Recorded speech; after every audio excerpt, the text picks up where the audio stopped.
Kinshasa na biso, réalité ya banaki, réalité ya banakino.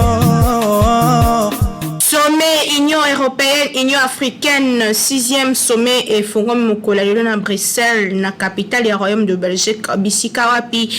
Chef du gouvernement congolais, Premier ministre Jean-Michel Sama Lukonde a représenté valablement président ya RDC ou Azali absent na bassise. Séance de travail moko esalemaki entre président ya CENI Denis Kadima Peji Anengete ou Akambaka IGF na o etali bongo gérance ya misolo o ezali kokota na centrale électorale pour na processus électoral ya malonga.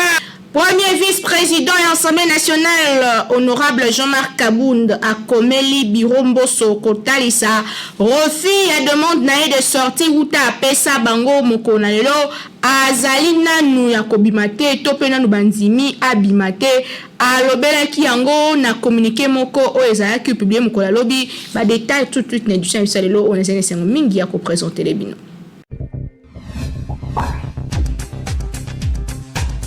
Bote mingi, merci na fidélité et confiance. Vous pouvez na KNB News information toujours d'une manière très professionnelle. Édition le bandi. Tikato Fongolango na Bruxelles, Rap Bisika, 6e sommet ya Union européenne, P Union africaine et Salema Wapi. Et Sika, Premier ministre Jean-Michel Sama Lukonde a représenté valablement chef de l'État congolais. En tout cas, Salema nini ndenge nini kuna image et commentaire. Sécurité, santé, stabilité, et les trois défis communs auxquels l'Europe et l'Afrique s'attaquer pour nous changer la donne. Nde yango motuya ya 6e sommet Union européenne, Union africaine, où les alliés se déroulé jeudi le 17 et vendredi le 18 février à Bruxelles. Et Stengel Koebako, chef de l'État congolais, a se faire représenter na Premier ministre Jean-Michel Sama Lukonde. Na chef ya diplomatie congolaise Christophe Lutundula oya sali pe parti na délégation yango tobo sanate ke RDC ezali ko occuper poste ya rapporteur na nouveau bureau ya Union africaine présidé na Sénégal. Tension Russie autour ya Ukraine et s'inviter toujours na sommet yango avec 1h27 sur le dernier développement ya crise avant ouverture ya sommet proprement dit ko salema na 14h. 50 de 55 dirigeants membres de l'Union africaine bango bako se retrouver na homologue na bango européen pour définir un nouveau partenariat oyo. Partenariat yango ezali ko postuler autour ya échange puis ba partage ndenge a souligné qui président du Conseil européen le Belge Charles Michel puis président de l'Union africaine le Sénégalais Macky Sall na tribune conjointe. La discussion s'est déroulée au sein de cette table ronde pour éviter litanie, il y a des discours lors il y a longue plénière sans résultat, puis échange animé où les alliés entendu, na dengue explication et puis ça m'a qui organisateur il y a sommet. Emmanuel Macron, président français, a talisaki que alingi moment fort moko entre Conseil européen pour na kosala ko sommet ango ezala sommet ya ba résultat ndenge a expliqué qui na Paris. Mais Europe ba talisaki que bango bazali wana te pour na ko aider une Afrique où l'instabilité et l'insécurité règnent. Na boye bati en garde ba chef ya ba diplomatie européenne pe côté la ba chef ya Afrique na o etali bongo coup d'état ba complot, terrorisme et trafic des êtres humains, ba problème ya kolia pe bongo na bongo kosala nyonso ki Afrique et se développer pour alongo na kati ya banti valeur. Union africaine na ngambo na ye a suspendre Mali, Burkina Faso, Guinée, Soudan du Sud après ba coup d'état o esalemaki kuna pe ba nouveau dirigeant na bango ba ko participer na kati ya sommet oyo te oye kobanda pe kosila vendredi oye kobanda mokola lelo pe kosila vendredi na ndenge na déclaration moko etangamaki na bakambi ya Union africaine.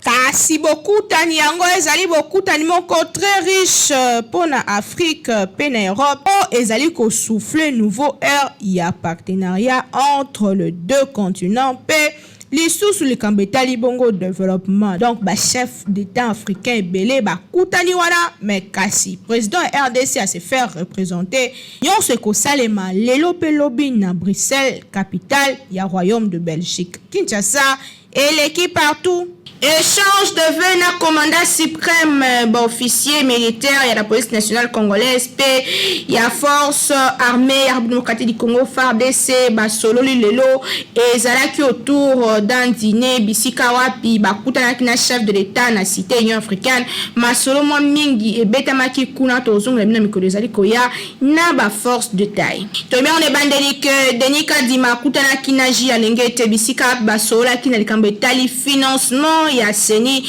pe lolenge kani kokamba misolo sima ya polémique oyo esalemaki entre ministre ya finance pe président ya commission électorale nationale indépendante lelo IGF ekoti masolo yango ndenge nini ezolekana kuna image commentaire.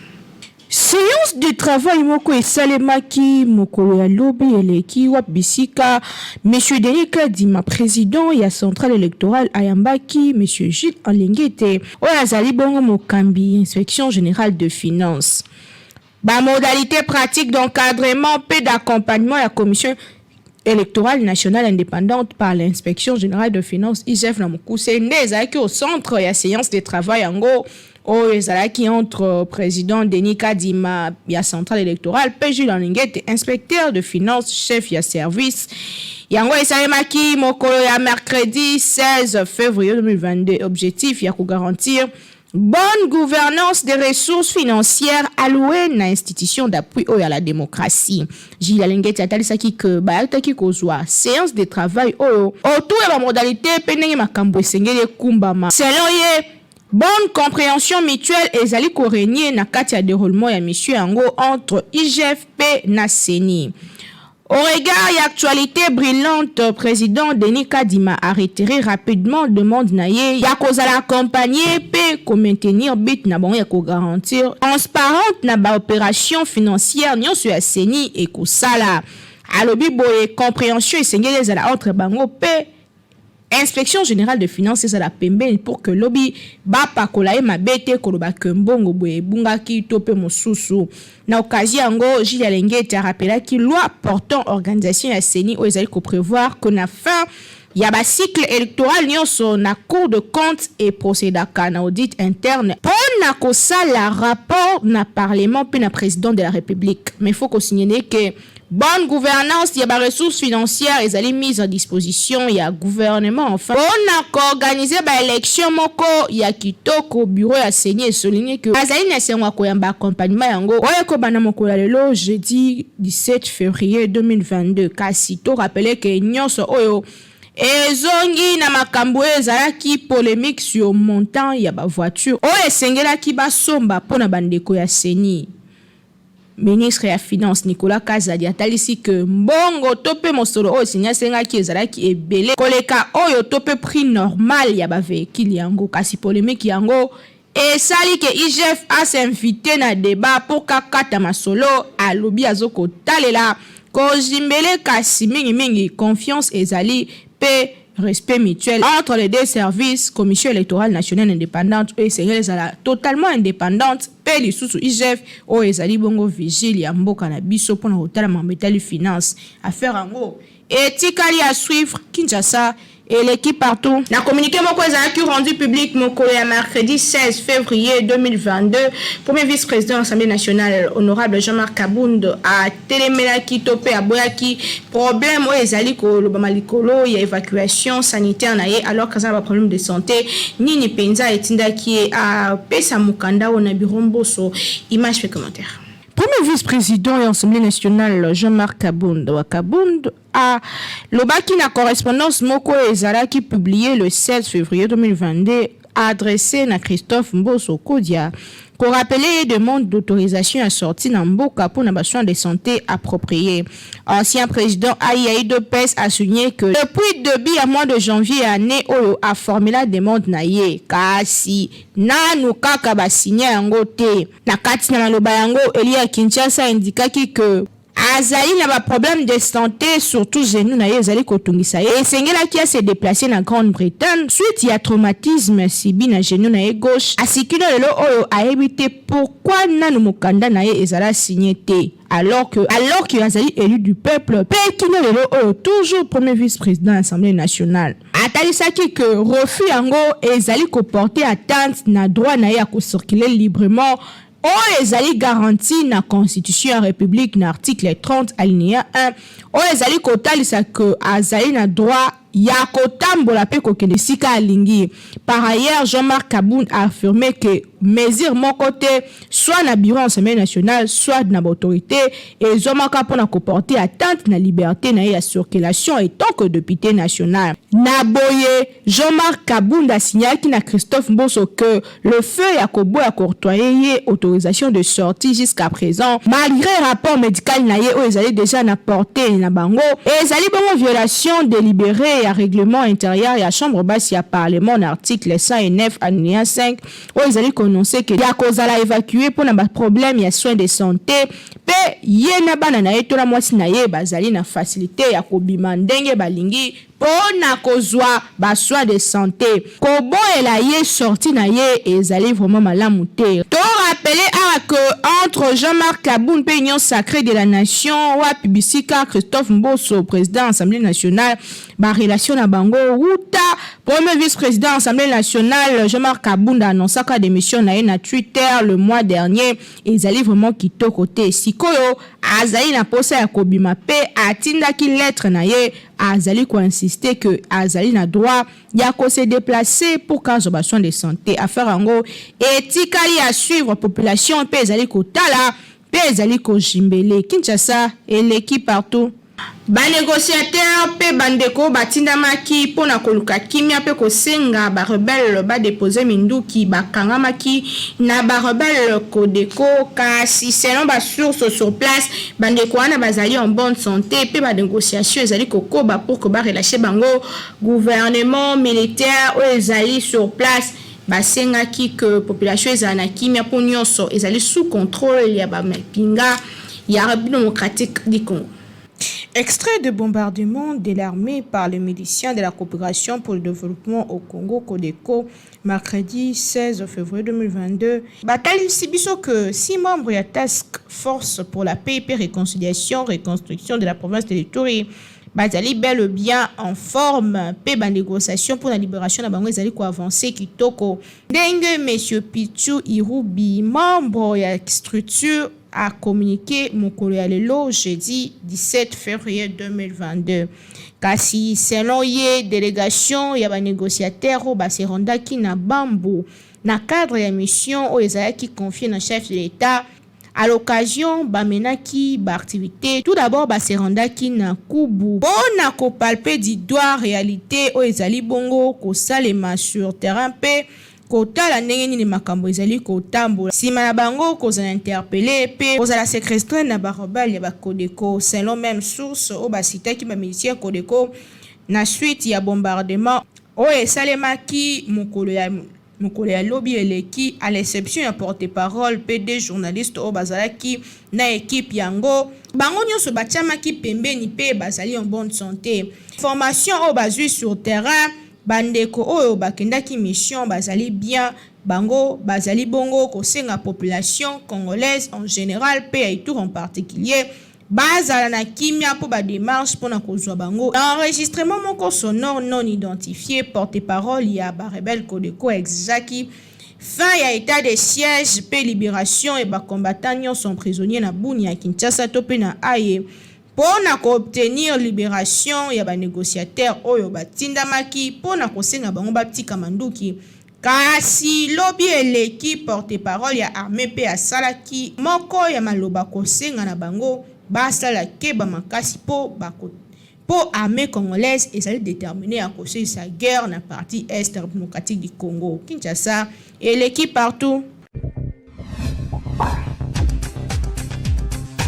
Spaghetti roni pe macaroni roni ezoteka partout déjà bo message lango somba pona mwana na tongo asenga eloko ya moto te kasi vérifier bien ezala na logo ya Beltesco po yango nde etonda vitamine pe ezotekama partout. Bayeli susu bango banani société Beltesco toujours ndenge amesana kosunga population congolaise sikoyo ayeli bino eloko ya motuya tunanga nini ezali bongo spaghetti roni oyo bozali komona ndenge bazali ko présenter biso yango awa ezali produit moko kitoko makasi okoki kolia yango na biloko nyonso oyo olingi Thomson soso viande ya lolenge nyonso tope madesu oyo na Kinshasa tobengaka madeblo oza mobimba bana mikolo tout le monde akozala d'accord na spaghetti oyo roni esengeli koyeba ke pâte alimentaire oyo esalemi na semoule de blé ezali na elengi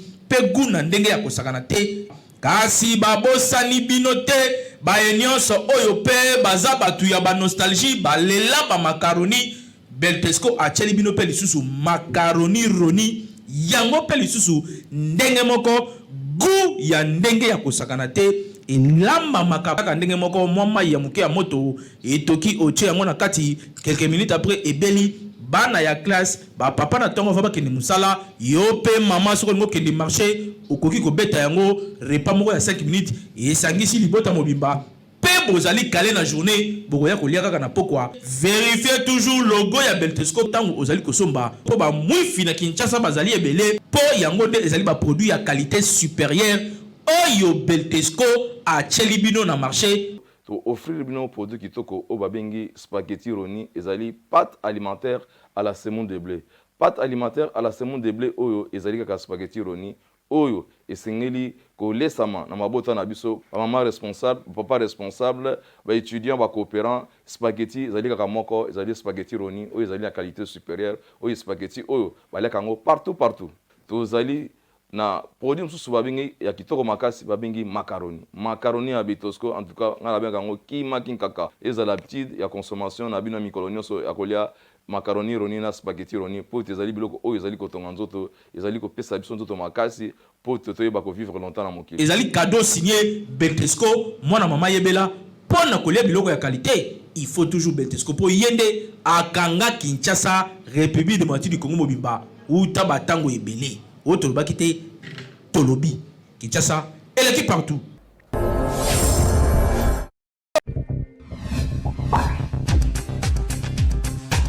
Toujours imité mais jamais égalé. KNB News, première chaîne d'actualité, on continue. Kassaninga les Okoba. Kopé Sabino information, Lolenge Sengeli a proposé bino extrait. Il y a une émission déjà postée na chaîne YouTube na biso Kasikobo sanate ko s'abonner, visiter mais na souka nyon so partager kande tout ça là pour que information et comme la montagnos. Moi mboka maître Kionga poto kende moi dans le banc on a émission na biso ya lelo et sengel to réfléchir sur 3 ans ya chef de l'état à la tête du pays ou ta quota ou ta alternance et salema kalongi kanyo juger vraiment ba action na en terme na bilan faut le bango mes amis parcours parce que dans le bilan na nous penza silisi mandat na été. Oui, bilan à mi-parcours ndenge balobaka sans embâche ezali mi-figue, mi-raisin. Mi-figue, mi-raisin. C'est-à-dire, soki tolobi soki na lingala facile, eza sokali te, eza mongwa te. Donc, ezali tiède. Il n'y a pas eu des actions où est marqué changement. Ça, tout le monde le constate. Il n'y a pas eu des actions où est marqué le changement ou des actions où est marqué ou où est changé vie sociale il y a Congolais.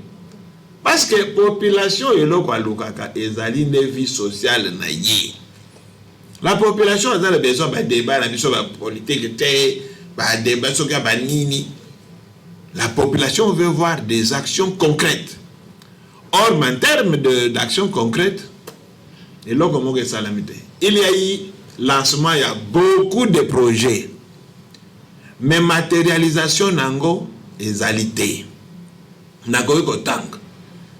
Le président de la République a l'obaki que il y aura la revanche du sol sur le sous-sol.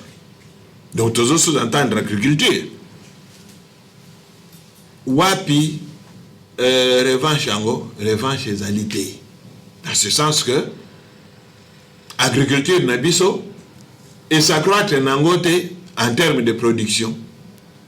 Tout ça qu'on vivre d'importation. Mais tout le monde m'a sango akanyamaka c'est quand même yaki. Oui, mais sango akanyamaka c'est.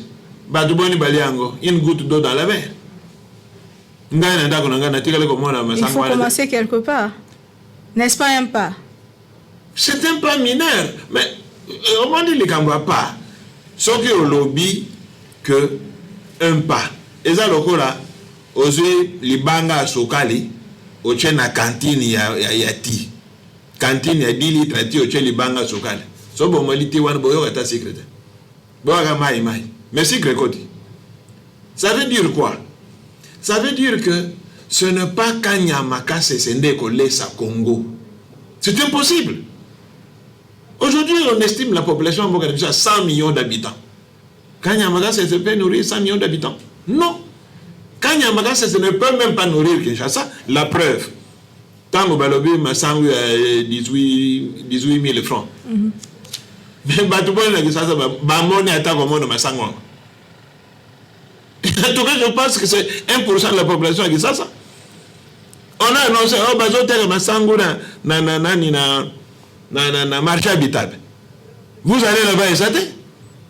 Parce que vous avez un camion moko, bateki et sili. L'objet va que na ropenga, bateki et sili.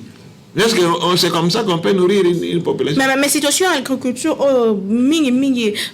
surtout dans la élection, les candidats, apparemment, ils ont vraiment concrètement. Qu'est-ce qu'il faut pour que tout le monde paye un bambou? Il faut d'abord une bonne politique agricole. Tozali na 80 millions de terres arables. Donc, mabele oyo, bakokolona. 80 millions.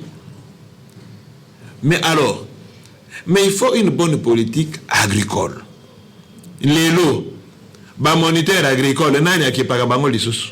Ngai tata nanga zaki agronome.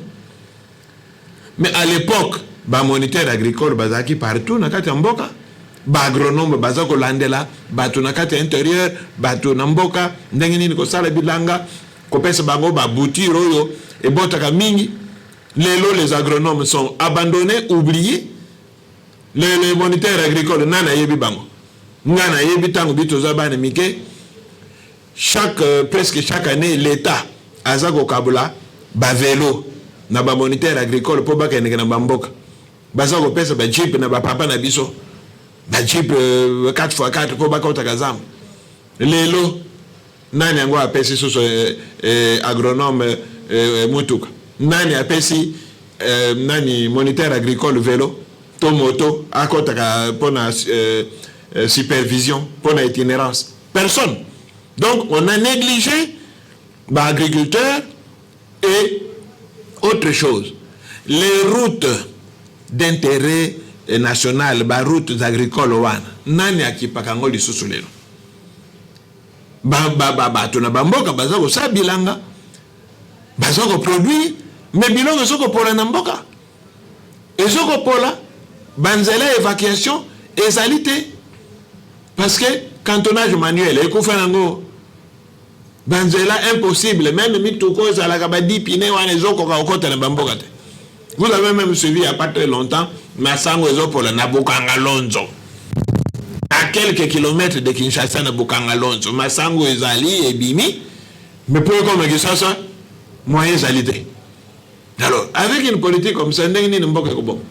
Bah, parlementaire debout, il y a eu deux pèses, bah, s'exprime qui na micro héritier du congénère et talibongo, bah, problème, il y a quatre, il y a parti, na bango ni pension sur les kanakuna, peu bah, question d'actualité, mon sous na image, peut commentaire. Na yango, bino nyonso na zoe bisa bino, mutu azo diriger parti, voyez ba ye bien, c'est Augustin Kabuya mwana bude Chingoma Pou le Chingoma Pou na le vivo ye mutu azo diriger parti wa UDPS kombo na ye Augustin Kabuya Chingoma Pou il faut faire ça dans le nom de Misala oluki poste assume yango yo nde chef na biso pesa biso siko distance okosiporte nyo na yango tolobi boye ministre portefeuille ke ministre portefeuille ke Adel Kainda Adel Kainda oyebi nde nasala mabunda mabunda yo na vandi azolamba fufu na ndako Adel Kainda boyokanga bien yaya botala koto distraction Adel Kainda a nommé ma PCA 34. Ça, c'est le chef de l'État. Yo! Adel Kainda, FTC. Adel Kainda, camarade, il y a Jeannette Kabila.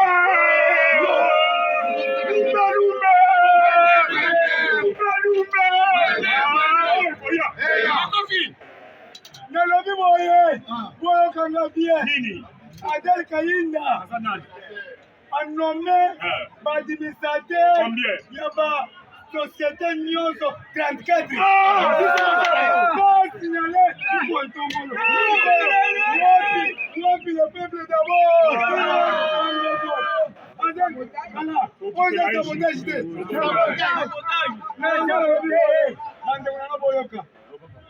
A nommé administrateur ya Kwilungongo Papi Tamba wazofinga biso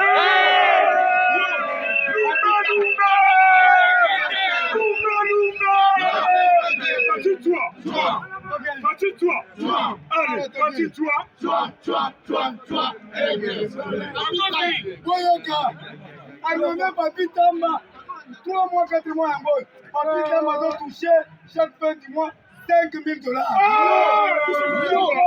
Ceux qui ont une bonne wana, allez kufinga Félix. Bongo ya mboka wa Félix. Ya mwana na conseil d'État. Malongo la papita. Mama Adel wana. Na Kwilungongo papita. Désordre d'Anang. Nango. Il chef à Zosenga en mon clair. Oui. Adel Kostagana il chef que. Kostagana na bisote. Il faut longo la batu yo zo chabatu. Muko antombolo. Mais la gagné. C'est tout le monde. Adel ko ya visiter na mabanga. Lumbe.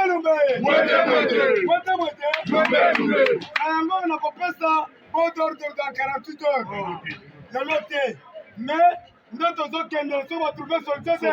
Nous avons 5 millions de combattants. Nous sommes dans le ministère de portefeuille.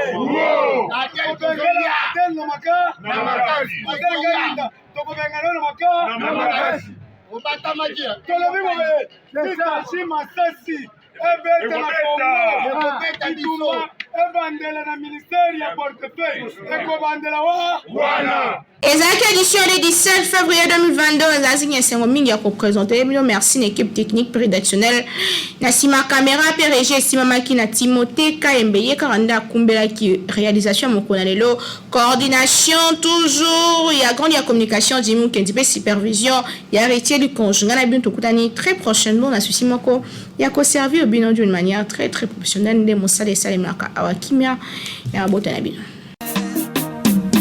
Magazino